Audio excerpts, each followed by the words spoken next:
Dans ce restaurant universitaire, 1600 repas sont servis tous les jours. Alors forcément, le gaspillage est inévitable. Donc ça, c'est les sacs de déchets organiques de la journée. Pour 1600 repas, c'est pas grand-chose. Ce chef s'en félicite, ça pourrait être pire. Malgré tout, le restaurant cherche à réduire les déchets produits par les étudiants, comme le pain par exemple. Ces pains-là ont été pris, jetés, et ils n'ont même pas été consommés. Ou alors, des fois, il y a certains pains, comme on l'a vu, il y a à peine un tout petit coin qui est mangé. Mais ça, pareil, du coup, on va le jeter. Du gâchis en partie dû aux normes d'hygiène à respecter. Dès l'instant que c'est à l'air libre, on jette.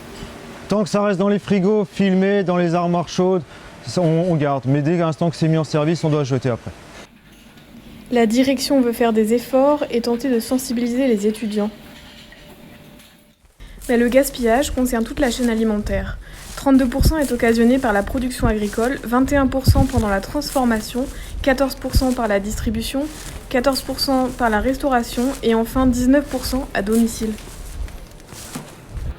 Pour lutter contre ce fléau, certains commerçants s'organisent, comme ce boucher traiteur qui revend ses plats presque périmés à moitié prix.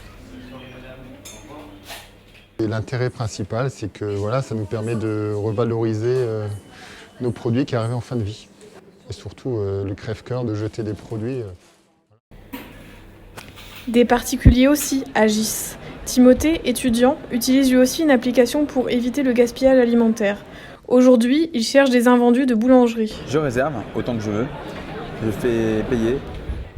Il va sauver de cette boulangerie quelques invendus qui auraient fini à la poubelle. Vraiment très content, j'ai reçu une part de tarte aux quiches et un brézel fourré, en même temps une baguette, donc j'ai mon repas quoi. Et en plus, ça ne lui a coûté que la moitié du prix.